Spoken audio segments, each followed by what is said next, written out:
ಎಲ್ಲರಿಗೂ ನಮಸ್ತೆ ಸ್ನೇಹಿತರೆ. ವಾಸ್ತುಶಾಸ್ತ್ರದ ಪ್ರಕಾರ ನಿಂಬೆಹಣ್ಣುಗಳು ಬಾಹ್ಯಾಕಾಶದಿಂದ ನಕಾರಾತ್ಮಕ ಶಕ್ತಿಯನ್ನು ಹೀರಿಕೊಳ್ಳುತ್ತವೆ. ಹಾಗೆಯೇ ಹಲವು ಸೋಂಕುಗಳಿಂದ ರಕ್ಷಿಸುವಂತಹ ಆರೋಗ್ಯಕಾರಿ ಪ್ರಯೋಜನಗಳು ಬಹುತೇಕ. ನಿಂಬೆಹಣ್ಣಿನ ಗಿಡಗಳು ಮನೆಯಲ್ಲಿ ನೆಟ್ಟರೆ ಯಾವುದೇ ರೀತಿಯ ವಾಸ್ತು ದೋಷಗಳು ಬರುವುದಿಲ್ಲ ಎಂದು ಹೇಳಲಾಗುತ್ತದೆ. ಹಾಗೆಯೇ ನೀವು ಸಾಲದಿಂದ ಬಳಲುತ್ತಿದ್ದರೆ ಸಾಲದಿಂದ ಕೂಡ ಮುಕ್ತಿ ಹೊಂದಲು ಸಹ ಈ ನಿಂಬೆಹಣ್ಣು ಸಹಕಾರಿ. ಹೇಗೆ ಎಂಬುದನ್ನು ನೋಡೋಣ. ಫ್ರೆಂಡ್ಸ್, ನನ್ನ ವಿಡಿಯೋವನ್ನು ಮೊದಲನೇ ಬಾರಿ ನೋಡ್ತಾ ಇದ್ದರೆ ದಯವಿಟ್ಟು ನನ್ನ ಚಾನಲನ್ನು ಸಬ್ಸ್ಕ್ರೈಬ್ ಮಾಡಿ ನಿಮ್ಮ ಸಪೋರ್ಟನ್ನು ನಮಗೆ ತಿಳಿಸಿ. ಫ್ರೆಂಡ್ಸ್, ಈ 7 ನಿಂಬೆಹಣ್ಣುಗಳನ್ನು ತೆಗೆದುಕೊಳ್ಳಿ. ಅದನ್ನು ಮನೆಯ 4 ಮೂಲೆಗಳಲ್ಲಿ ಒಂದೊಂದಾಗಿ 7 ನಿಂಬೆಹಣ್ಣುಗಳನ್ನು ಸುತ್ತಿ. ಪ್ರತಿ ಮೂಲೆಯ ಸುತ್ತಲೂ 7 ಬಾರಿ ನಿಂಬೆಹಣ್ಣುಗಳನ್ನು ಹಾಕಬೇಕು.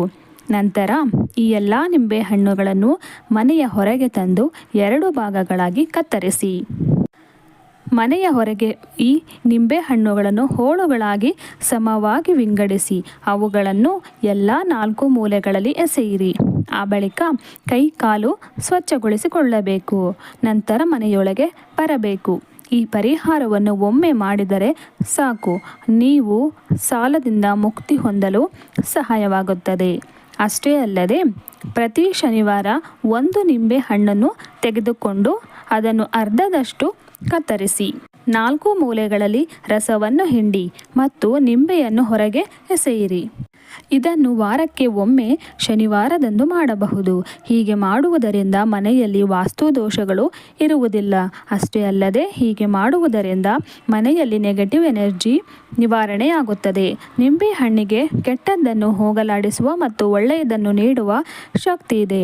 ಅದಕ್ಕಾಗಿಯೇ ಇದು ಹಣ್ಣುಗಳಲ್ಲಿ ಅತ್ಯಂತ ಅದ್ಭುತವಾದ ಪ್ರಯೋಜನಗಳನ್ನು ಹೊಂದಿದೆ.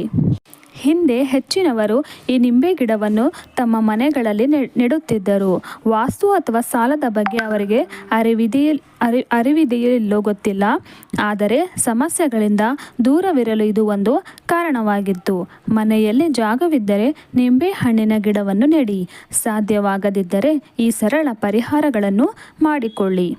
ನೀವು ಆದಷ್ಟು ಬೇಗ ಸಾಲದಿಂದ ಮುಕ್ತಿಯನ್ನು ಹೊಂದಬಹುದು.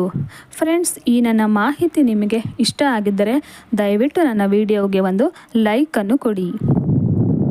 ಧನ್ಯವಾದಗಳು.